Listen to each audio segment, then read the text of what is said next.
It's hard to imagine a time before TikTok, isn't it? The social media platform has taken over the world. But guys, it's really important to remember that anytime a new frontier appears in an online space, we need to remember that nefarious people will always come out of the woodwork to try to take advantage of people who may not understand the technology. We've all heard about safety concerns over user data, which appears to be the biggest reason Biden is trying to take action, especially when you think about the primary demographic of users, teenagers. Some figures estimate that the youngest users on the platform could be younger than 10 years old. Of course, the terms for TikTok require someone to be 13 to use the app, but it's very easy to get around these terms. Some of you may be rolling your eyes right now, thinking, come on, everyone is exaggerating. No one is trying to steal my data. Well, we would urge you to reconsider this. If this was nothing more than a political stunt or an empty threat, some of what has happened behind the scenes would not make much sense. At the end of February, all US federal agencies were given notice that TikTok had to be deleted from any and all government-owned phones and computers. On March 1st, steps were made that would allow Biden to completely and fully ban the app from all devices nationwide. This definitely makes the current climate of this problem much more serious than it was when former President Trump attempted to ban the app during his administration. Back in 2020,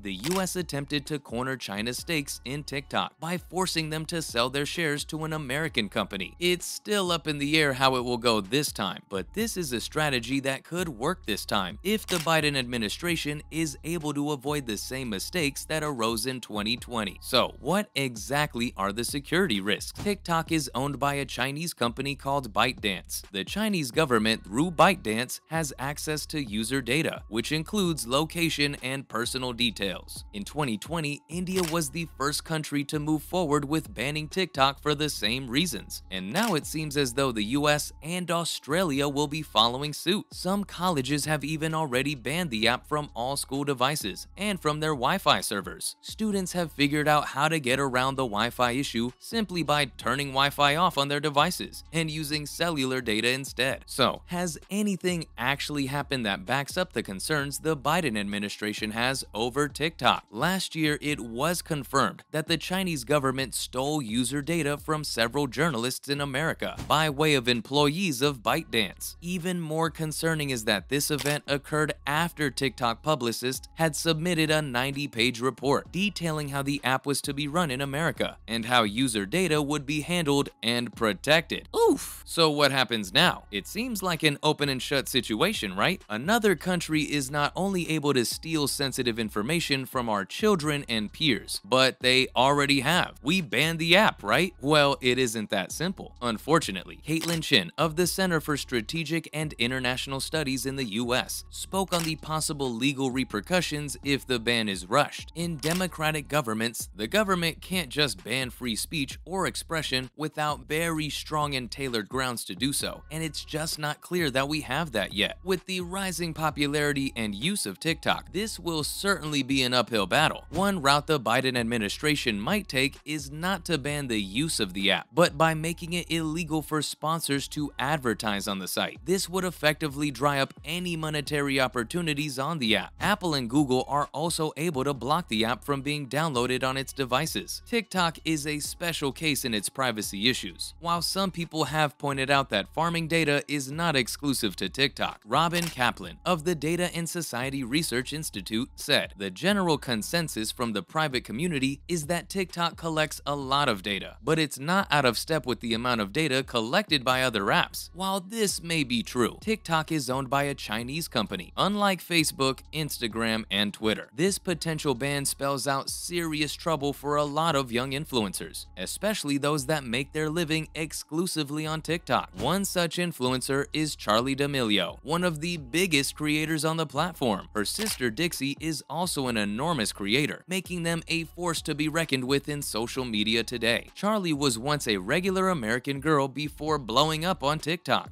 Hello everyone, it is Charli, and I just wanted to kind of intro this video. First of all, thank you for being here. I'm so excited. First thing that I wanted to share with you guys is my children.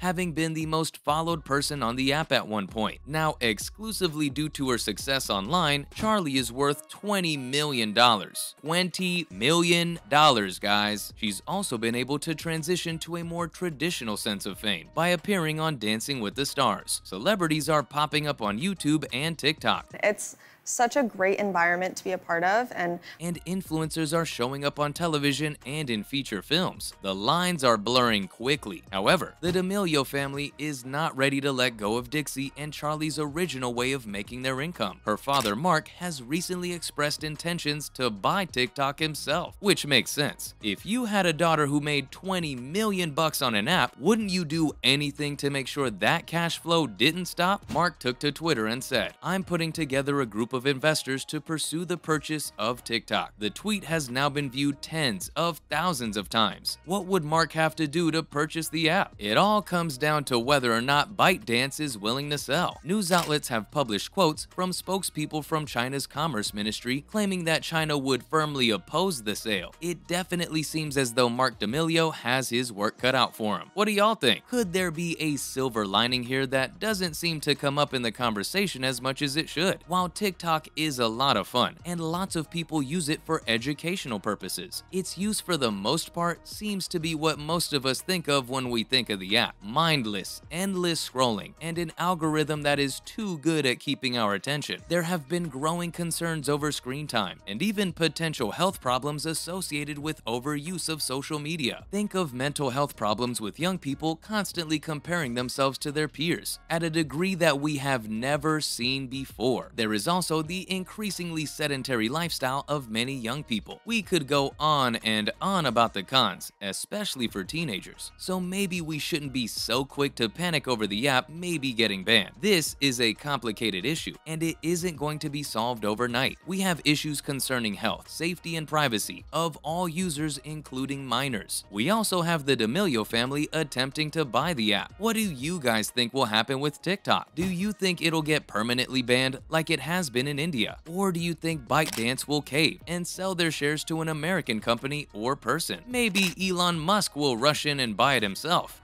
Kidding. Anyway, please let us know what you think down below. Let's keep the conversation going. Do you have kids who use the app? Do you use it? What do you wish would happen? If you haven't yet, please like the video and subscribe to the channel. We would love to have you. And if you don't want to miss any new uploads, please click the notification bell so you'll always be the first to know. See you all in the next one, guys. Definitely gotten to a point in my own career where I value a lot more of what I truly believe in now, and I talk about things that I trust and I truly love, and I'm very lucky to have the opportunity to work with brands that I genuinely use.